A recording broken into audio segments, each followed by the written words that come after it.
Welcome to the Retro Adventures. This remains a podcast about classic text adventure games, and we're celebrating our second birthday. If you're downloading this episode on the day it's released, that means that exactly 2 years ago, the initial episode of the Retro Adventures featuring The Pawn and Around the World was released. I am one of your hosts, Jason Compton. I was with you on that initial episode.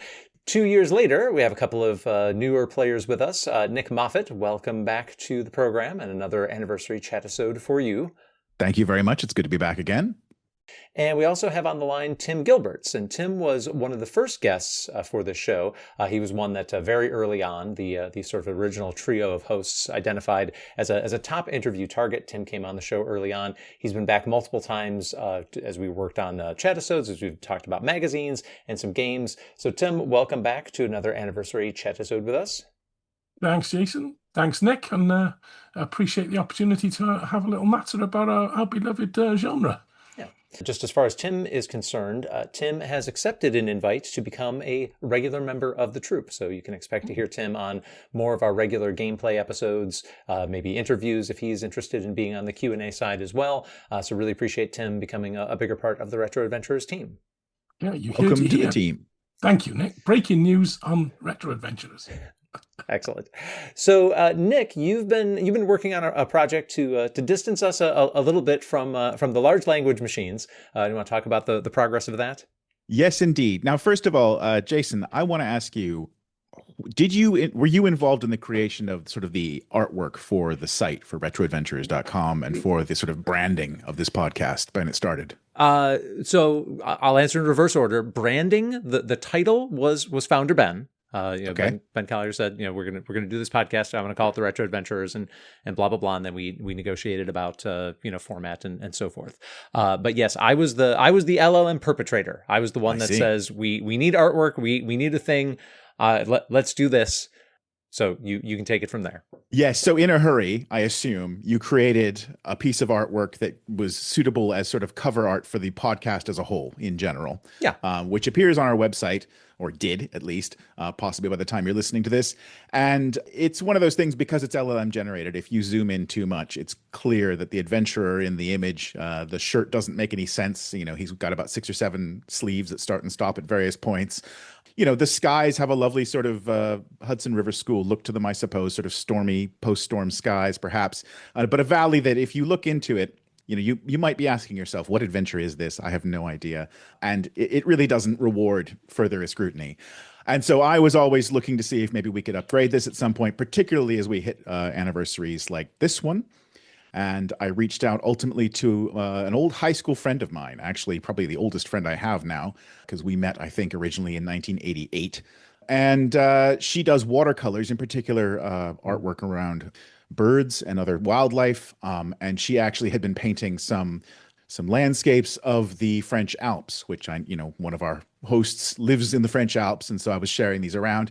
And ultimately we agreed that, it would be great if she could do a new replacement piece of art to replace that original hasty, quick stopgap LLM piece of art. So she's painted what I hope by now we've agreed will appear as the episode art for this piece, possibly in a wider setting before we go. And then as you'll start to see as we update our website and things over the coming weeks and months, as we sort of integrate this into our branding and make it more of our signature for the podcast as a whole.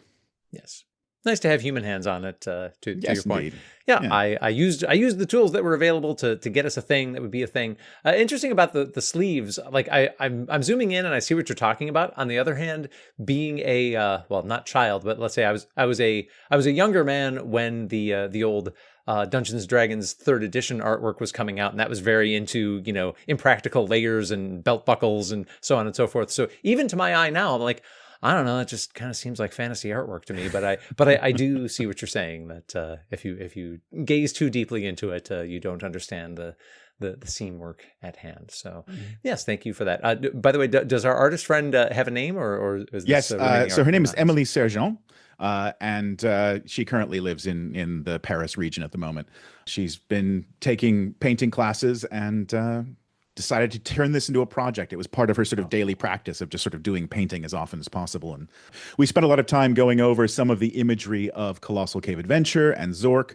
I sent her to a friend of the show, Andrew Plotkin's excellent blog post covering a lot of the old map artwork, because maps of the original Zork games are one of the ways in which people would express themselves and sort of put their imagination of this world into this sort of beautiful artistic form sometimes. And she was very much inspired by a lot of that. So we'll have different views of this piece of art, showing up in different contexts, and you may see different parts of the scene that she's laid out there. Yeah. Excellent. So thank you, Emily, and thank you, Nick, for spearheading that effort. Other things that kind of in the housekeeping or refreshing, or just sort of making sure that we are as prominent and as reachable as we would like to be. When you launch a podcast, in our case, we use Podbean, and Podbean makes it fairly easy to publish your podcast to all the different platforms that syndicate a podcast. And I remember at the time, for some reason or other, YouTube didn't look like a place to put a podcast exactly, or that it was going to be work. You'd have to bake it into a video or whatever, and it just never seemed to be a high priority. But I did get a couple of nudges recently, and it looks like it's become easier to just publish your existing RSS feed to YouTube, or maybe easier. By the time you're hearing this, I hope this has been sorted out, but having created a Retro Adventures YouTube channel, I'm now in a weird sort of limbo where YouTube keeps saying, your account is too new to allow you to send us an RSS feed. Try back again in 24 hours. So we're in that loop right now. So if you do like to use YouTube Music, please take a look and see if we're on that feed. And if we are, you can switch over to that. If we're not, please search for the Retro Adventures YouTube channel and subscribe to it. Maybe watch a video or two. I have populated a related viewing playlist that has some of the better classic text adventure videos out there. Maybe watch a few of those. Maybe like or comment on the post. Something to convince YouTube that yes, we're fine. We're real people just trying to do a real thing here.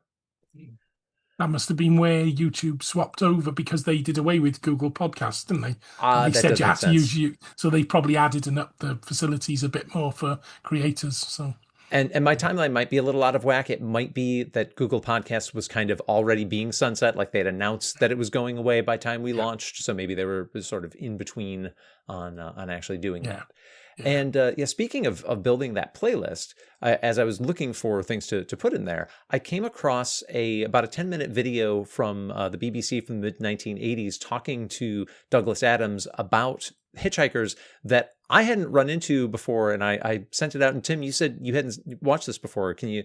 Nope. We'll link to it, but can you give us kind of your takeaways on this 1985 interview with the BBC? Well, it was everything I would expect, but what I loved was the fact they'd obviously used the original guy who did the voiceover for the book to do some specific sections for that, I think. Because I'm sure I haven't seen those particular ones about Douglas Adams being really tall. So that was good. What was the guy's name who did the book? Jones, Peter Steve Jones? Jones, is it? Peter Jones, yeah, that's it, yeah. So you could tell his voice straight away. The other interesting thing, and maybe I missed it in a flash, but I didn't actually think we saw a shot of the actual screen of the game. We did not. They did a mock-up. Yeah, there was a side with a guy with an IBM PC. I'm just like remember my old IBM AT or whatever it was with an IBM monitor, who with his towel over his shoulder. He was playing it, obviously in theory, but it wasn't there. Screen wasn't visible. And I'm wondering whether that was because it was very hard to film screens without rolling bars and things in the 80s. I've just watched CRD. If you haven't seen him, there's a guy on YouTube. He did a 2-hour special on the difficulty of filming screens. If you haven't seen it, well, I just watched one at first. Yeah.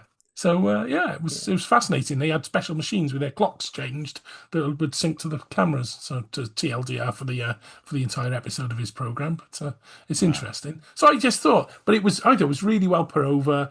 Douglas Adams sounds like he was a really interesting guy, in terms of the way he came at it. But it was very much focused, I think, on the BBC Radio Workshop sort of work that had been done on it, wasn't it? Because you had lots of tight shots of their mixing desks and audio bit, and nicely introduced clips from the TV series, the visuals as well. As they're reading out the text from the opening, and it's actually Arthur Dent trying to get up. So which was a good way of making you see what imagine. And it's very hard to do a text adventure on a moving TV program, isn't it? But I don't think he gave many secrets away from it, other than the fact he was completely a complete computer novice and had no interest in it really originally. So yeah, it's well worth a watch. I don't think we've given too much away in it, but I thoroughly enjoyed it, and I can't believe I've never seen it before. Yeah, but it did catch my attention as well, and I'm not sure that it was just because of yes, the video sync issue is real, but yeah, they have a little bit of a mock-up using the style that you would see in the Hitchhiker's Guide, and they to Tim's point, they have a lot of it in there. But yeah, just a couple of interactions allegedly from the game, and it's like you could have just done that on a computer. Yes, the roll and whatever is an issue, but I almost wonder if it's like, well, we're already paying the BBC Union techs who do this animation thing. It's cheaper for us to do that or whatever than to spend the time syncing up the. I mean, you could have done it in mode 7 on a BBC, right? And had it come out as actual teletext, which they could have interspersed in the feed. I mean, who knows? All kinds of things. Was HHCG available in mode 7 on a BBC? I don't think it was. I don't know. No. Yeah. Right? There was not an Infocom interpreter for the BBC. No, you could have played it on BBC with your Z80 processor because it had a CPM. Okay. Yeah, so that would have been the only way you'd play it. But would the CPM be visible? No, Mode 7. No, it didn't use it. It uses the 80-column screen. So, yeah. And the other sort of bittersweet thing that I noticed from the video, there's a bit where they're talking about Douglas Adams giving a bio, and they're doing life expectancy to nearest decade. And, Wildbagger has an infinite life expectancy. The Bug Bladder Beast of Trell, 9,840 years. Islington Man, 60. It just seems longer. And of course, Douglas Adams famously did not even make it to 50, which means that Nick and I are approaching Douglas Adams' lifespan. And fingers crossed, we'll do a little better. Well, as Tom Lehrer famously put it, it is perhaps a sobering thought to realize that by the time Mozart was my age, he had been dead for 3 years. Yeah, we all judge ourselves by how we survive predecessors, don't we? So, yeah. It's not. I don't think it's how old you are. It's how old you feel, really, isn't it? I was listening to another podcast earlier today, and someone was saying, I feel remarkably young. I may be 77, but I still feel immature. And he had some. He was the fact that the Tsar, the VIC-20 Tsar, it was the part of the production through Commodore for VIC-20. So he sounded very sprightly in his interview for the 50th anniversary of the Bike Shop. So let's hope we all got that much enthusiasm at 77. Yeah. Well, and the other thing is that I think none of us have developed a style of storytelling such that dying while exercising at a gym makes people say, like, well, that's sad, but that is a very Douglas Adams way to die. Yeah, absolutely. So we have not tempted fate in that way, at least. No. So I mentioned the expansion to YouTube, which really just is another way to hopefully let people discover the show. Something else that we are going to try starting at the end of this month, coming up at the end of April. And this again goes back to the founding of the podcast. So, which is about 2.5 years ago now, because it was in late 2023 that Ben Collier's famous post, "Hey, I'm thinking of starting a text adventure podcast. Who wants to come along?" And Dave Hawkins and I both replied. And from there, the three of us discussed, well, what would we do? How would the format of the show work? And one of the things that Ben was very sure that we should have was news. And honestly, I was skeptical. I was like, I just don't know. Like, do people need news in their text adventure podcast? Does it fit? But like, okay, we will try it. And having done it for a couple of years now, I've reached a few conclusions. One is that Ben was right. Like, there is news out there to cover, and we, by and large, we are the people to cover it. We are the active classic text adventure podcast. We'll talk about activity a little bit later, but we're the ones out here doing it. And there is enough news. Like with the growth of Puny and Form, there have been new versions of Zilf coming out faster than usual. There is not only the archaeology and the retrospective stuff, but there's new stuff in what I tend to call neo-retro. So yes, are we the people to do it? Yes. Is there news? Yes. Is the way that we've been doing it working? No, because the reality is that some of our episodes have been sitting in the can for months plus by the time you get to them. So we've not been delivering the news in a timely fashion. Yeah. So what we're going to do is, and we are still experimenting with branding on this, but we are going to start doing a monthly newscast. The goal being to drop it essentially the last day of the month and do a recap of what's new in classic text adventures and neo retro and all of that. We will experiment with the format a little bit. Probably the anchors that you get on any episode will change over time, but we're hoping that will both deliver on the hey, that was a good idea, Ben, we should do news, and also get that news to you in a format that's a lot more useful for you, because it will always be pretty timely. So that'll just be in your regular feed, whether we number them the same. So far we've numbered all the episodes, whether they're an interview, a chatisode, a game episode, something else. Whether I start a different numbering or not, we can argue about that between now and then. But or maybe you already know because it's in your feed. Right. Well, by the time the Chatisode is going to be out early April. Yes. So yes, if you're listening to this later, it may. If you're listening to this in the far future. In the far future, if you're catching up with this. Greetings, time travelers. Yeah, absolutely. A great popular topic for text adventures is time travel, because it makes things really complicated. Exactly. Yeah, we haven't even done Zork 3 yet. No. But speaking of our recording schedule, I think, Tim, you recorded the episode that was previous to this one in the feed, which was the Aldebaran 3 and Dogstar. That must have been the middle of last year. Yeah, I was quite surprised when it dropped on Monday. I listened to it on the way and I thought, God, I forgot we'd done this. Well, it was nice for me because I do a lot of editing of these episodes. And so I tend to hear them before they go out. And that was a genuinely new episode for me, which was kind of a nice treat. And also, on the back of your observation of the compilation problems with the Wander system code, I submitted a pull request, which you can go and check out the status of now if you like. It's number 19 in the GitHub repository for the Wander system. But basically doing exactly what you suggested and setting a C flags to do the old compat stuff. Cool. So we'll see. I should have done that. I'm so sorry, Nick. Well, it's fine. It gave me a chance to contribute something. I feel useful now. So watch this space for new Wander news in addition to other general news. Ooh, maybe we ought to log a pull request for the actual source for Aldebaran, and then so that we can crack the keys. Ooh. So if people play it, they get the keys. The key. Maybe we can all join into development of the Wander system and its related games. Yeah, watch the news. There may be a new Wander game at this rate. And as far as episode release schedule goes, I don't want to dwell on it too much. We did have slightly fewer new episodes for you in year 2 than in year 1. And I mean, just to lay it out there, the fact that I was able to join the weekly team of This Week in Retro, that has cut into some of my podcasting time. That is a show which has some very, very specific deadlines, and very pleased to be part of it. But it does, sometimes mean that things like This Week in Retro, or that Retro Adventures rather, slip a little bit if there's other stuff going on and so forth. So, but I'm hopeful that with Nick's continued participation, with Tim on board as a player, we'll get through the backlog of games, get some new ones queued up, and hopefully have our most prolific and productive year yet for you in year 3. 16's pretty good, though. It's more than one a month, so quite impressive for this year. So well done. Yeah, the main thing is the periods of going quiet, which I regret. But the days slip into weeks, and the weeks slip into a month plus, and just trying to be careful about that. And to be fair, it wasn't for lack of recording, right?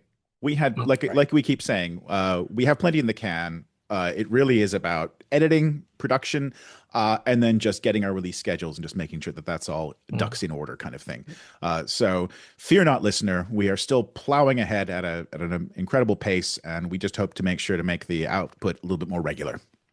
And what you can do to help us out, yelling occasionally maybe, but even more than that, please do put in a review on the platform that you're using to listen to the show, or if your platform doesn't offer them, find an aggregator and submit one. It really is one of the best ways to get us discovered by other people, because people do look through those, you may also enjoy listening to lists. When we get those reviews, we do end up higher in searches and stuff like that. There are people out there, we are quite sure there are people out there who would still like to be part of what we're doing here at the Retro Adventurers, and you can help them discover it by putting in a nice review for us, and on a platform. Or if you've done one a long time ago, you can refresh it. Maybe based on some newer information, push it a little bit higher in the stats there. That those types of things really do help, and they don't cost you nothing.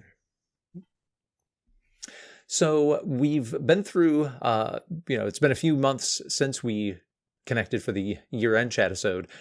Not to worry about the news too much, but are there any particular projects that you've seen get started in 2026 that you are either looking forward to playing or have played, or projects that were announced by somebody that you're looking forward to seeing output from a little bit later on in the year? I think one of them that we will probably make it to the news, you may have seen, I think, did we show very briefly, is the BDB project that's taking all the Bonaventura de Bello's Yes, the ventures, translation. the translations. Yeah, well, they're putting out one a month at this rate. So that's they just released the new one, Homo sapiens. So that's I've had a little play of some of them. They're really well done, real put together, nice Z5 player on my Next, obviously, which is a great platform for playing text adventure games. So there's quite a few of them now with a new one out, and I think there's 7 of them they've done now. So Seeds of Evil, Horror Goldmine City, because I obviously write the Next Trail for the Next magazine about adventures, and I've been trying to include news in it. But again, it's the timeliness of it. By the time I write it, there's another one out. So by the time people go to the website, they'll find there's a different one to the one I said would come out. And that's the point. It is a lot happening no matter where you go, isn't it? But they're well worth looking at. Gary Francis has been working heavily on those with with a lot of work, because using the Unquill tools to get them and really putting them into a modern, accessible format with some nice cover graphics to give you a background. So well worth exploring. A lot to go. I think it's something like 60 games they're going to do eventually. So there won't be any shortage of games you could not play from the 80s that were only in it, unless you were a fluent Italian speaker, of course. So perhaps you've played them. Yeah. I'm thinking that because we have this new news focus, this new format that'll let us get more up-to-date information, I'm looking forward to more of the competition-based news. In particular, we're coming up on Spring Thing 2026 soon. So I look forward to actually making space in my day to sit down and play through some of those games as they come out, and maybe see if there's anything worth notable enough to make the news, and that sort of thing. So does Spring Thing, is that a pure parser one? Because I know that for IF Comp, there's been a shift to choice-based games. Is Spring Thing a blend, or is it all parser? That's a good question. That, I think, is a very broad church there. Okay. Let me quickly open it up. Yes, rather than a competition with rankings, The Thing focuses on bringing together new text games of all kinds. Choice-based stories, game books, hypertext fictions, visual novels, text adventures, narrative roguelikes, and wild new experiments. So it's that spirit of experimentation that I think could come up with something newsworthy. Okay. Yeah, good. I mean, again, with the news format, you get things like the Puny Comp, which is the Puny Inform one. So Yep. that not long ago gave out its results, didn't it, for 26, I think. So, or was it 25 actually? Yeah, Puny Comp 25. So, and a few 7 subscriptions. So, I was remembered that, Jason, you have this sort of razor of 1995 that you tend to apply to what is appropriate for this show. And yet I realized that we did play Captain Cutter's Treasure. Well, right. The 1995, because that was basically like that, the IF Comp, because it's specifically people play Andrew Plotkin's A Change in the Weather, and they say, oh, this is now the best thing that we've seen since Infocom or whatever. This is now the thing that we're going to do more of this and less of that. Is where I draw that line. Yeah, Captain Cutter, which is a very new game, that falls into that neo-retro pile, which didn't go away. Like there were still people doing more, we'll call it Infocom style or classic style games, but the real push from 1995 for quite a while, I would argue, was more of that Andrew Plotkin level thing, and then we get to the other point that I draw, and it's a year or two later, is that game from IF Comp In the End, where spoiler alert, the only winning move is to kill yourself, and that really is the one that I say, well, now we get people leaning into, all right, this is what we're going to do, and then Jason checks out of text adventuring for most of the next 15 years or whatever. I'd peek back in occasionally, but I tended to spend some time in and then go away for 5 years, come back in, go away for another 5 years. So those are the two pivot points. But right, there's been such an interest, as as Zilf was coming up, it was mostly a hobby project with mostly an audience of one for a good long while. But I think there was kind of a confluence of things. Adventuron, Puny Inform, all these things kind of all coalesced, and then more people said, "Oh, okay, dialogue," which is also getting some revived development, and they're even starting to look at the 8-bit interpreter. Which, if you are a listener out there who knows 6502 assembly, and odds are you might be, it has been interesting seeing the new dialogue maintainer basically learning 6502 from first principles. Like, all right, so if this is happening, then how does this work? And full disclosure, I don't know what I'm looking at either, but it's interesting seeing a talented programmer who just simply hasn't had exposure to a real hardcore 1970s, stripped down CPU conventions, having to go through and go like, oh, okay, this is what you're doing because this is how you multiply. Got it. I'm going to have to use all 4,500 transistors in this one. Yeah. Right. Yeah. Unless it's 6809 because it's got a hardware multiply command. So, well, that right. I mean, 6502 infamously did not give you not much in the way of math. So ARM before ARM had been invented as minimal. Well, I actually, there is a thread about this. I thought it might have been on the IF Comp. It might have been on another forum that I was on, where someone was pointing out that it is very much a load store architecture. It is not risky at all. No. And the people who are calling it risk really don't understand the benefits of pipelining and all these other architectural things about the technology. But it's still reduced instruction set. Very reduced. Yeah, although it has strange addressing modes, so that's not risky at all. No. But anyway. So in terms of sorry, Tim. Sorry, Nick, go ahead. I was going to say I brought up Tim's episode that finally landed months after we'd recorded it. Jason, you and I did the big Zork multi-episode. That must have been also a while before we landed it. So I made an assertion in that episode, which was that I think that the 5-letter parsing limitation, so the first 5 letters of a word, was what the original PDP-10 Zork would recognize.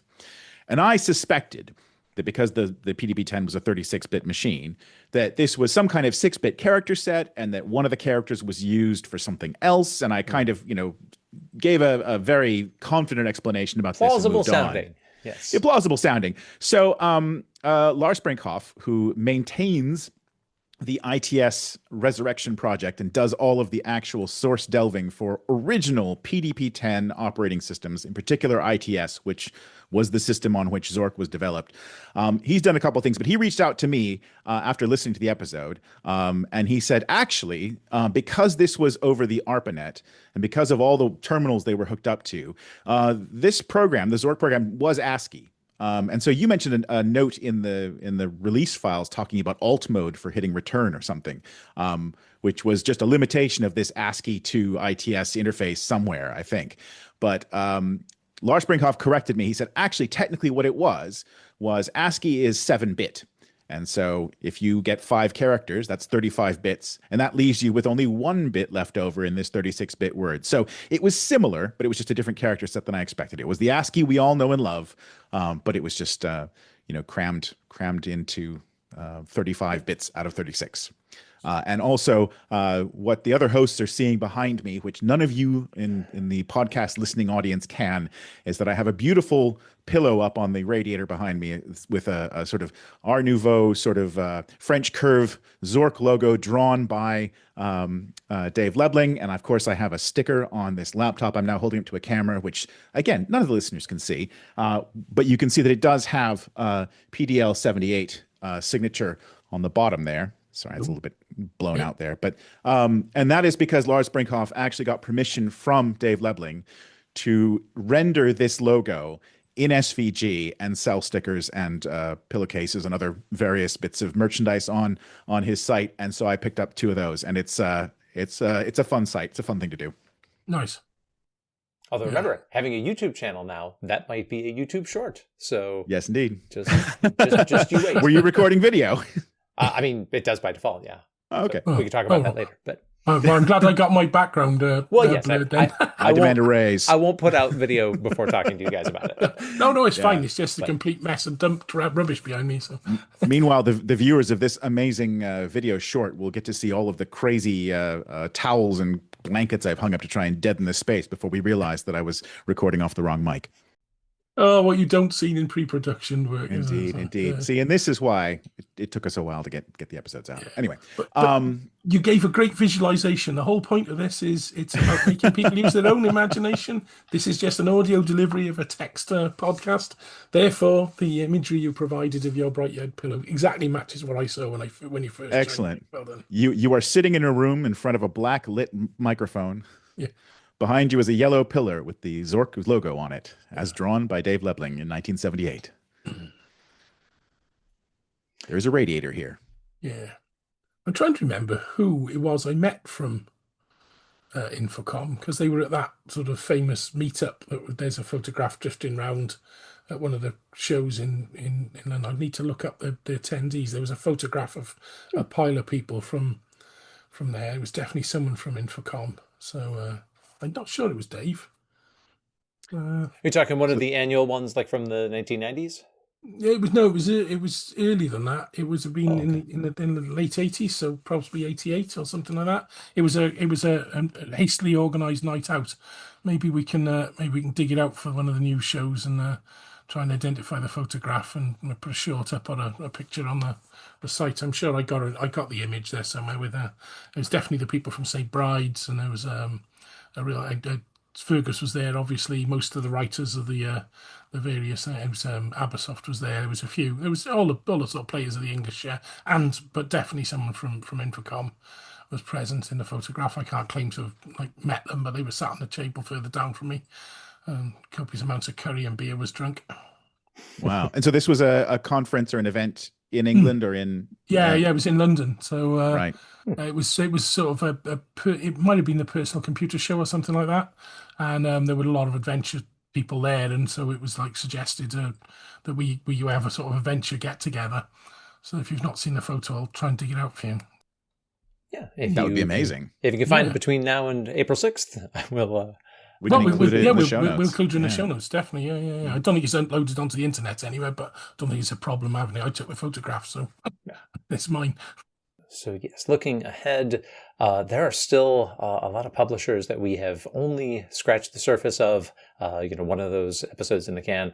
We'll take a look at Infidel with Andrew Plotkin, but even then, we've got a lot of Infocom games left to go. Level 9, Magnetic Scrolls. We're finally going to get to Tellurium/Trillium. Still a lot of good stuff coming up. And I am still hoping to get the University of Minnesota Duluth's computer science department in that list. So watch this space. Watch this space. And I'm sure we got plenty of interview episodes we can do if we start picking people up as well. Yeah. So, which comes back to what I was about to bring into before Nick had something far more interesting to say. Was the sort of 95 cutoff. I assume we're sort of relaxing a little bit now with the sort of 8-bit resurgence, because you've seen a lot of new authors who maybe never dabbled with adventure games coming out into the fore, and they are sticking to the traditional text adventure format, aren't they? They haven't gone down there exploring all possible variations of modern interpretation. They are taking the classic environment and trying to create it. So I think it's worth maybe being a little bit more looser, perhaps, as we move forward to look at some of the more modern ones with a focal lens of the tradition. And what have they done?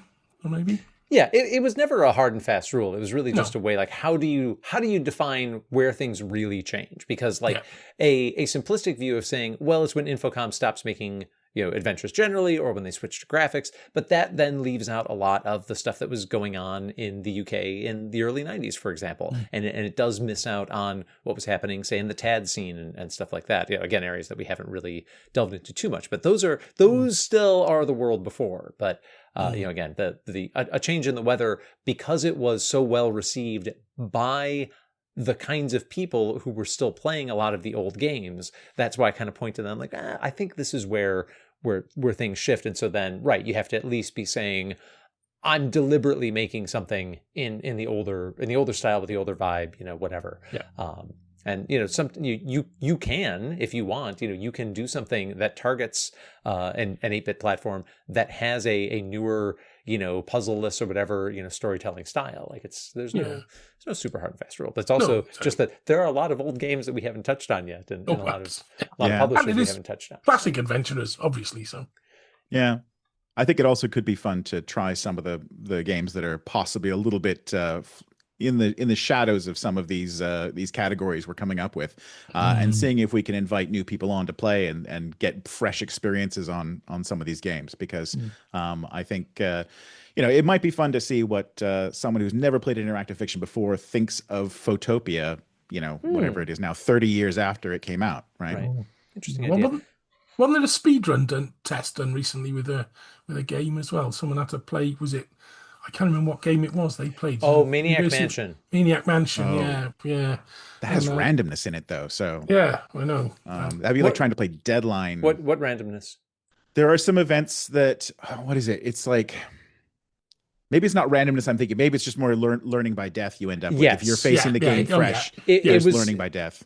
I talked about this on the retro, or I keep confusing which podcast I'm on. I talked about this a little bit on This Week in Retro, where it was a PR stunt. So I think they knew what they were doing. They were drawing attention to themselves. But no, Maniac Mansion was a terrible game with no manual. They did include a link to get you to the documentation-based copy protection, but you didn't get the manual. You didn't get the feely, stuff like that. And it's a game where you absolutely have to learn by death, be able to load and whatever. So having you can only play this game, in one sitting, no death, for 4 hours, like that was a completely unfair test. Yeah, and I think the randomness I was thinking of was the character selection, because if you don't know the game, you're going to pick someone at random and not realize what the strengths and weaknesses of each character are. All combos are solvable, but I think some are easy. But it was not really. Again, I think they knew full well what they were doing. It was just it